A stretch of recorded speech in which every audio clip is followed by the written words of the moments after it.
Our second candidate is U.S. Senate candidate Tom Wiens. Tom is a Douglas County resident, a former state senator. Help me welcome Tom Wiens.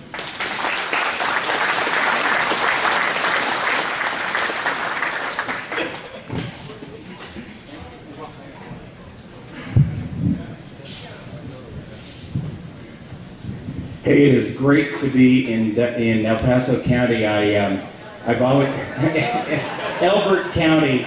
Believe me, I know where Elbert County is. I always felt in the legislature that I was kind of the second senator from Elbert County because of all the work that so many of us did together to really right a terrible wrong when the super slab was coming through our part of the state out here. And we always said at the Capitol that Greg Brophy was the senator for Elbert County, but I was the patron saint, and I still feel like that. It's an important part of my life. What we all did together to stop that super slab when it was coming through here, and yeah.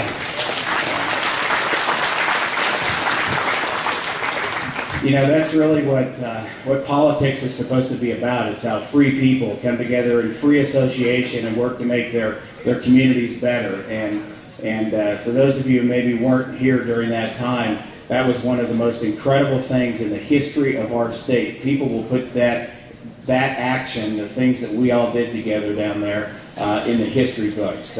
You might recall there was enabling legislation that Owens and all the insiders were all behind, and it went through the House of Representatives, I think like 63-2 or 62-3, came to the Senate, came to the Transportation Committee, and I was the only no vote on the Transportation Committee, but you all started calling, and people all over eastern Colorado in the corridor started calling. We started building an organization, and grassroots activity happened, and even with every major insider player in the state on the other side of us, we were able to stop that first bill in the Senate, and then I worked very hard to try to find a compromise, hour and hours down there, and then finally we decided we just had to stop this audacity of the insiders thinking they could use an 1877 law, a law that was put on the books before the automobile was even invented, to claim that one private citizen, that one private toll road company could condemn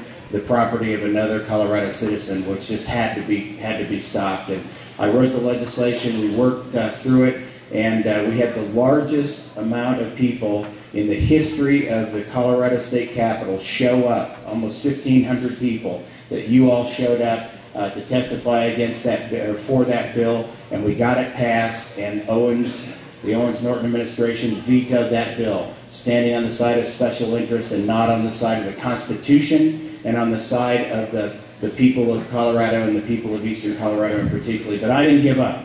I came right back with the exact same bill, only this time I had enough co-sponsors on the bill to override Owens' veto.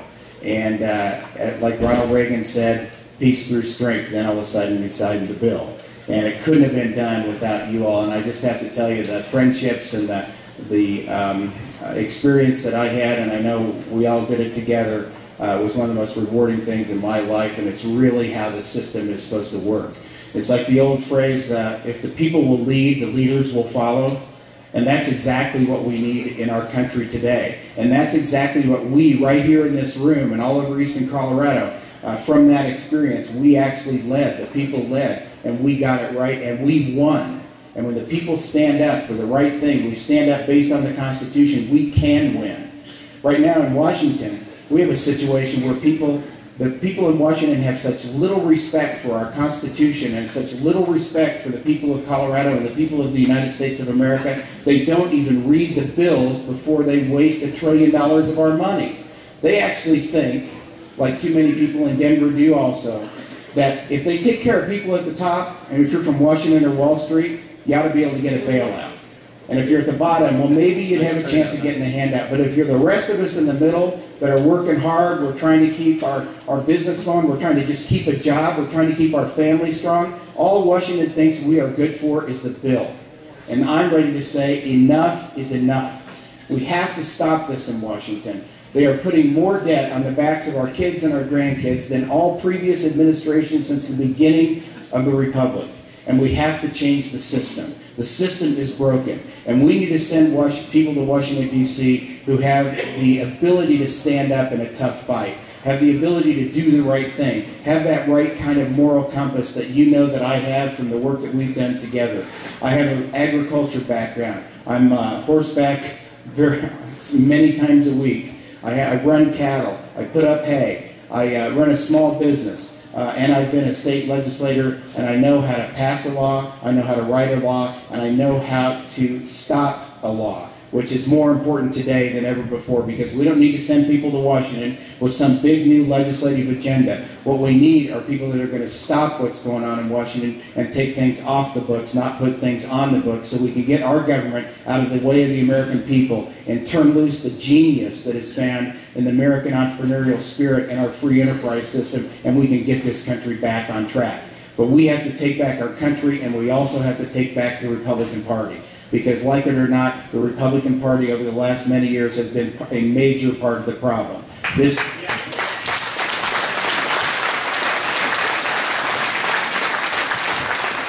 And that's what this primary is about.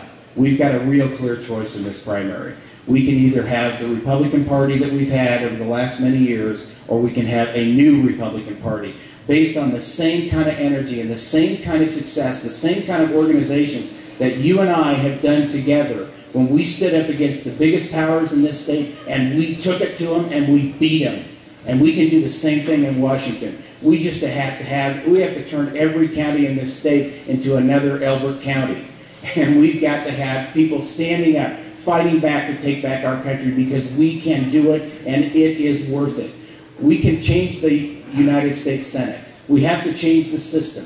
We have to make it more accountable. There are reasons that we have 2,900-page bills in Washington, D.C., and it's because they hide stuff in there, because they're stealing from us. They're paying off the special interests, and we have to stop it. And it's as blatant as it can possibly be. And we need to do 5 things to reform the United States Senate. 1, there is absolutely no reason to have a bill more than 100 pages long in Washington, D.C., so they don't have any excuse for not reading the bills.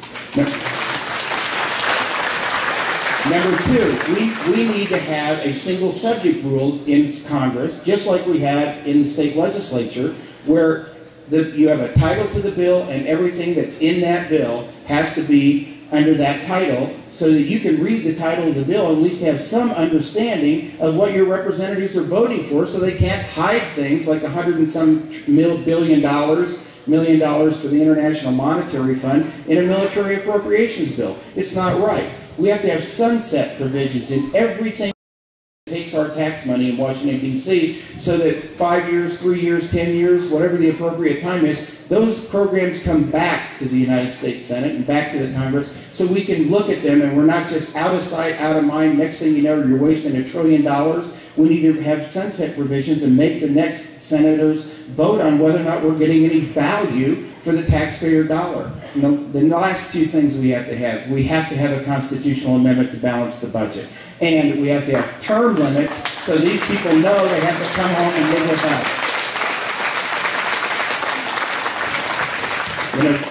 This next election is really going to determine what it's going to be like to live in this country for a long, long time. I really think we've got one shot at this. That's how serious it is, and it's the 2010 election. And I'm reminded of the story of when we were finishing the Constitution, when our founders were finishing the Constitution. And a woman yelled out to Benjamin Franklin, "Mr. Franklin, what kind of government did you give us?" And he said, "A republic, if you can keep it." And that is exactly the task at hand. Keeping the republic. That is exactly what we're doing here today.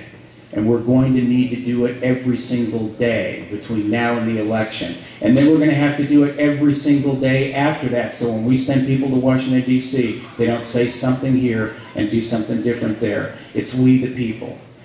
I think Lincoln had it right. We really are the last best hope of mankind. And for reasons maybe we don't understand and sometimes maybe we don't deserve, we still are. I'm Tom Wiens. I'm running for the United States Senate. You know me. You know what I can do. You know no one will intimidate me, and I will fight the fight of my life for this Constitution, this county, Colorado, and this country. I greatly appreciate your support. Thank you so much.